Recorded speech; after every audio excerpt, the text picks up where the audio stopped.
Você já se perguntou quantas relações da sua vida são realmente autênticas? Daquelas que permanecem mesmo quando você não tem nada a oferecer, nem solução, nem escuta, nem presença constante? Muitas vezes vivemos cercados por vínculos que só existem porque estamos sempre dando algo. Dando atenção, dando conselhos, dando tempo, dando energia e por vezes até nos dando completamente. Mas o que acontece quando você não dá mais? Quando se cala? Quando recua? Quando para de ser a fonte ininterrupta de apoio que os outros se acostumaram a consumir? O silêncio se instala e com ele vem a revelação. Esse episódio é sobre isso. Sobre relações que se sustentam no que você oferece, não no que você é. E principalmente sobre o impacto silencioso que essas dinâmicas têm na sua saúde mental e emocional. Talvez você nunca tenha parado para observar, mas existe um tipo de manipulação relacional que não grita, não exige, não impõe. Ela apenas se aproveita. Vai se alimentando da sua empatia, da sua boa vontade, do seu medo de decepcionar. E quando você percebe, está exausto. Mas por que caímos nisso com tanta frequência? Porque muitos de nós crescemos acreditando que amor se conquista por mérito, que precisamos merecer afeto. E para isso, passamos a nos moldar ao desejo do outro, a dar, até não saber mais quem somos quando não estamos sendo úteis. A psicologia chama isso de relacionamentos utilitários, conexões que se mantêm vivas apenas enquanto você está entregando algo. E a dor disso é sutil, porque ela vem disfarçada de amizade, de carinho, de reciprocidade, mas no fundo, não há troca, há drenagem. Você percebe isso quando some por um tempo e ninguém pergunta como você está, ou quando deixa de estar disponível e começa a notar afastamento, ou quando, finalmente, diz não e sente o peso do abandono. Essas relações são energeticamente perigosas porque se instalam devagar. Elas não chegam cobrando, elas se aproximam pedindo pouco, mas pedem sempre. E toda vez que você entrega, um pouco de você vai ficando para trás. Na perspectiva junguiana, isso está muito ligado à dinâmica da projeção. O outro projeta em você o que ele não quer lhe dar em si. Projeta a cura, a força, o equilíbrio. E você, por ressonância, assume esse papel. Se torna espelho, porto seguro, base. Só que ninguém aguenta ser base o tempo todo. E quando você começa a desmoronar, percebe que o outro não está ali por você. Estava ali pela sustentação que você oferecia. E isso dói. Dói porque nos obriga a reconhecer que, talvez, nunca tenha sido sobre amor. Foi sobre utilidade. Vamos pensar num exemplo prático. Imagine uma amiga que te procura sempre que está mal. Você escuta, aconselha, oferece ajuda. Mas, quando é você quem precisa, ela some. Justifica a ausência com cansaço, com agenda, com distração.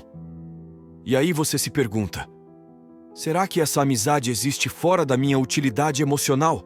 Ou pense naquele parente que só liga quando precisa de um favor. Nunca pergunta como você está. Nunca oferece algo em troca. Só aparece na urgência. Esse padrão vai se repetindo e aos poucos você normaliza a ideia de que está ali para servir. Mas não está. Você não nasceu para ser ferramenta de ninguém. Essas relações utilitárias drenam sua energia psíquica. E não estamos falando só de cansaço. Estamos falando de uma exaustão mais profunda, aquela que afeta a clareza mental, a motivação, a autoestima. A neurociência tem mostrado que relações emocionalmente exigentes, quando não são equilibradas por vínculos de apoio e reciprocidade, mantêm o cérebro em um estado prolongado de alerta.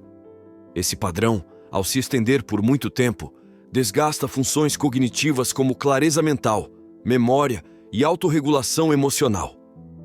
É como se sua mente estivesse sempre tentando se defender, mesmo sem perceber. Você começa a perder a capacidade de se perceber, de saber o que quer, o que sente, o que precisa, porque está sempre imerso no campo do outro. Isso te desconecta da sua essência. É nesse ponto que entra o autoconhecimento relacional. Autoconhecimento relacional é a capacidade de perceber como você se comporta dentro dos vínculos, quais padrões você repete, quais papéis assume e, principalmente, quais limites você não consegue colocar. Se você sente que está sempre cansado, sobrecarregado, invisível, é hora de parar e olhar quem está com você por você e quem está apenas pelo que você entrega. Muitas vezes a resposta dói, porque revela que vínculos que você achava profundos são, na verdade, condicionais. Que existe ali uma lógica de troca disfarçada de afeto, que o amor que você recebe depende do que você oferece. Mas existe uma saída, e ela começa com presença. Presença consigo mesmo. Perceba como você se sente depois de encontrar certas pessoas. Você sai energizado ou drenado? Sente alívio ou peso? Tem vontade de se abrir ou vontade de se fechar? Seu corpo sabe, seu campo emocional também. Só que, muitas vezes, a mente racionaliza. Diz que é exagero, que a pessoa é boa, que você está sendo injusto. Mas a intuição não grita, ela sussurra. E se você aprender a ouvir, começa a se proteger. Proteger sua energia não é egoísmo, é sabedoria, é maturidade, é autocuidado. Você pode amar e manter distância. Pode respeitar e dizer não. Pode compreender e, ainda assim, escolher se afastar. Porque amor que depende da sua utilidade não é amor, é conveniência. E aqui entra um ponto muito importante. Para se libertar dessas relações, você precisa lidar com a culpa, porque a culpa é a principal arma de manipulação sutil. É o que te faz continuar dando, mesmo quando está esgotado. É o que te faz sentir-se errado por escolher a si. Mas aqui vai uma verdade libertadora. Você tem o direito de se priorizar. Tem o direito de não estar disponível. Tem o direito de existir além da sua função na vida do outro. Carl Jung dizia que o encontro entre duas pessoas é como o contato entre duas substâncias químicas. Se houver reação, ambas se transformam. Mas, em relações utilitárias, só uma se transforma. E geralmente, para pior. Você merece relações que te ampliem, que te acolham, que te respeitem quando você não está bem, que te ouçam quando você não tem soluções, que te amem na sua presença inteira, não na sua função parcial.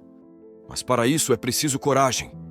Coragem para romper, para desapontar, para decepcionar expectativas que nunca deveriam ter sido sua responsabilidade. E mais do que isso, é preciso coragem para se reconstruir. Porque quando você solta o peso de sustentar vínculos que te drenam, começa a abrir espaço para vínculos que te nutrem. Começa a atrair pessoas que veem sua alma, não sua utilidade. Que amam sua verdade, não sua performance. E isso muda tudo.